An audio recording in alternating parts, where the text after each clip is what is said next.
जय हिंद बच्चों। आज हम सभी एक नया पाठ सांवले सपनों की याद पढ़ने जा रहे हैं, जिसके लेखक जाबिर हुसैन जी हैं। जाबिर हुसैन जी राजनीति के साथ साथ साहित्य सेवा में समर्पित थे। उनका जन्म सन 1945 में बिहार राज्य के नालंदा जिले के नवनही राजगीर नामक गांव में हुआ था। ये अंग्रेजी भाषा और साहित्य के प्रोफेसर रहे। हुसैन जी ने सक्रिय राजनीति में भाग लिया और सन 1977 में बिहार विधानसभा के सदस्य चुने जाने के बाद मंत्री बनाए गए। सन 1995 से ये बिहार विधानसभा परिषद के सभापति भी रहे। अब जानते हैं इसका पाठ परिचय। जाबिर हुसैन द्वारा लिखित प्रस्तुत पाठ सांवले सपनों की याद डायरी शैली में लिखा गया संस्मरण है, जिसमें सुप्रसिद्ध पक्षी विज्ञानी सालिम अली का व्यक्तिचित्र प्रस्तुत किया गया है।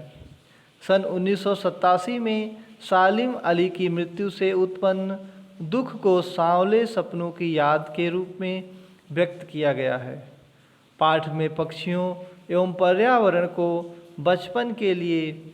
बचाने के लिए सालिम अली के प्रयासों का चित्रण किया गया है। हम लोग पाठ का सार जानते हैं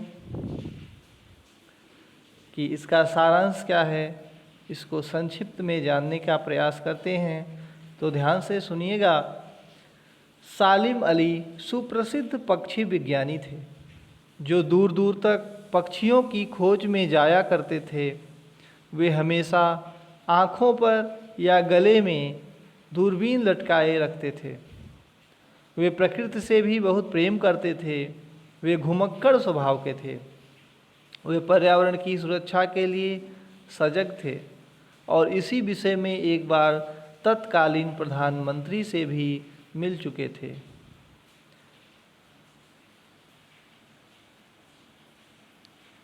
वे दुर्गम और विषम स्थानों पर रहने वाले पक्षियों की वकालत करने वाले थे। सालिम अली अपनी ज़िंदगी में बहुत ही सहज, सरल और प्रकृति के निकट रहने वाले व्यक्ति थे, जो जिंदगी की नित नई ऊंचाइयों में अटूट विश्वास रखने वाले थे। सालिम अली की अंतहीन यात्रा हम लोग बिंदुवार अब जानेंगे कि क्या इस पाठ में है। तो सालिम अली की अंतहीन यात्रा सुनहले पक्षियों के सुंदर पंखों पर सांवले सपनों का एक झुंड सवार है, जो मौत की खामोश वादी की ओर बढ़ता जा रहा है। इस झुंड में सालिम अली सबसे आगे आगे चले जा रहे हैं। उनके कंधों पर सैलानियों की तरह अंतहीन सफ़र का बोझ है। अंतहीन सफ़र का मतलब होता है जिसका कोई अंत ना हो। वे भीड़ भाड़ और तनाव की ज़िंदगी से आखिरी बार पलायन कर रहे हैं। वे वापस लौटने वाले नहीं हैं। वे मौत की गोद में जा बसे उस पक्षी के समान हैं, जो किसी के शरीर को गर्मी और दिल की धड़कन पाने के बाद भी अपने सपनों के मधुर गीत दोबारा नहीं सुना सकता है। वे एक पक्षी एवं प्रकृति प्रेमी थे।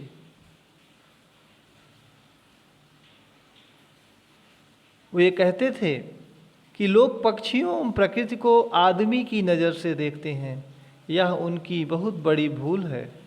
कोई भी आदमी पक्षियों की आवाज़ का मधुर संगीत सुनकर अपने हृदय में रोमांच महसूस नहीं कर सकता है। श्री कृष्ण ने वृंदावन में रासलीला कब रचाई थी?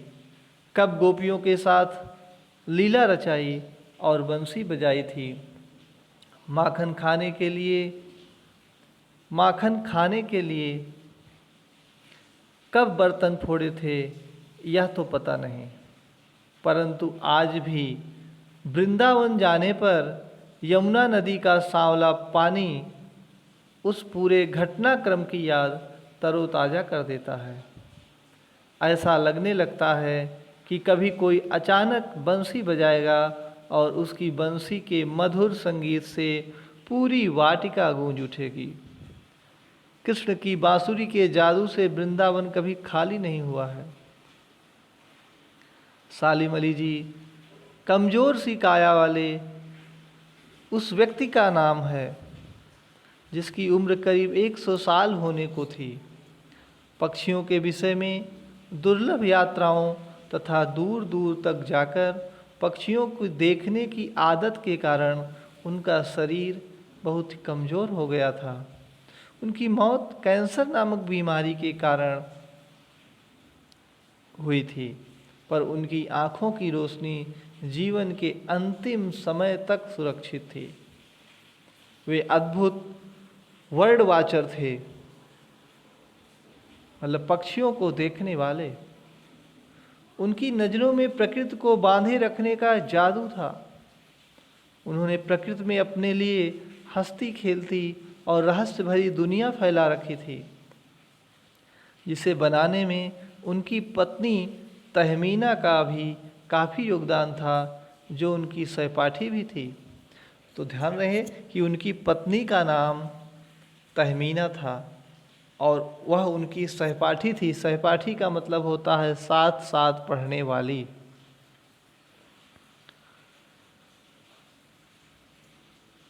अनुभवों के धनी सालिम अली जी ने उस समय के प्रधानमंत्री चौधरी चरण सिंह से मुलाकात की और उनसे केरल की साइलेंट वैली मतलब शांत घाटी को रेगिस्तानी हवा के झोंकों से बचाने का अनुरोध किया।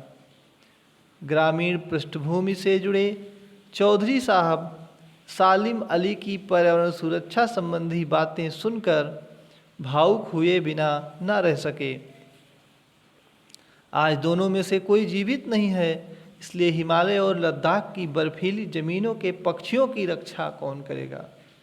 इसके लिए हम सभी को आगे आना होगा, अपने अपने स्तर पर कार्य करना होगा।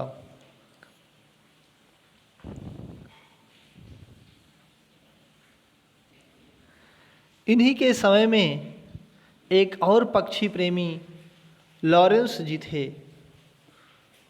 उनके बारे में उनकी पत्नी फ्रीडा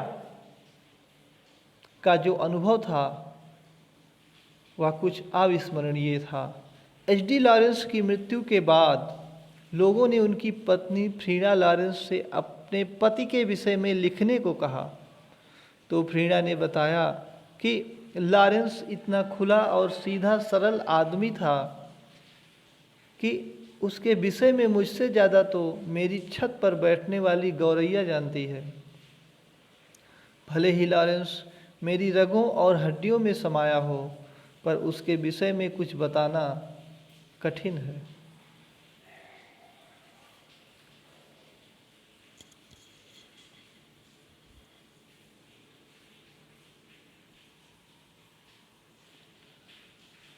बचपन में सालिम अली की एयरगन से एक नीले कंठ वाली गौरैया घायल होकर गिर पड़ी थी।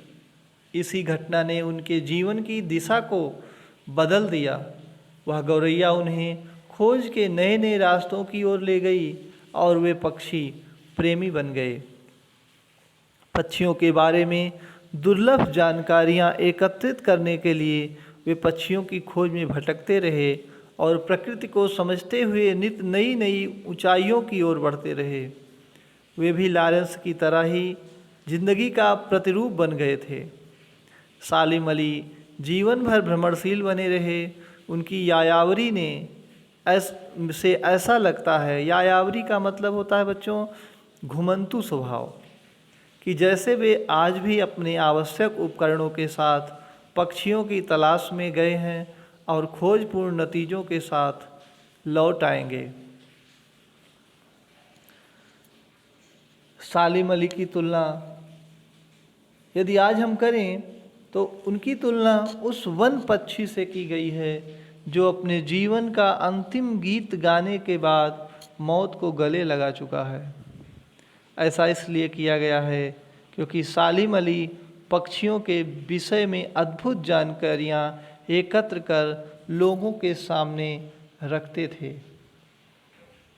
तो बच्चों, हमें भी अपने आसपास की विभिन्न पक्षियों के विषय में जानकारी एकत्र करना चाहिए और पुरानी बातों को भी याद करके एक लेख लिखना चाहिए।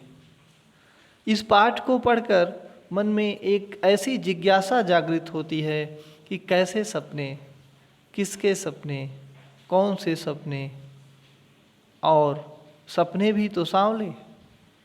इन सपनों के साथ किसकी यादें जुड़ी हैं। इसके अलावा सालिम अली के हृदय में आजीवन सपनों को ही खोजने की ललक थी। सालिम अली आज मिथक बन गए हैं, उनकी याद सांवलों सपनों की याद ही है। धन्यवाद। आशा है कि आप सभी को पाठ समझ में आ गया होगा।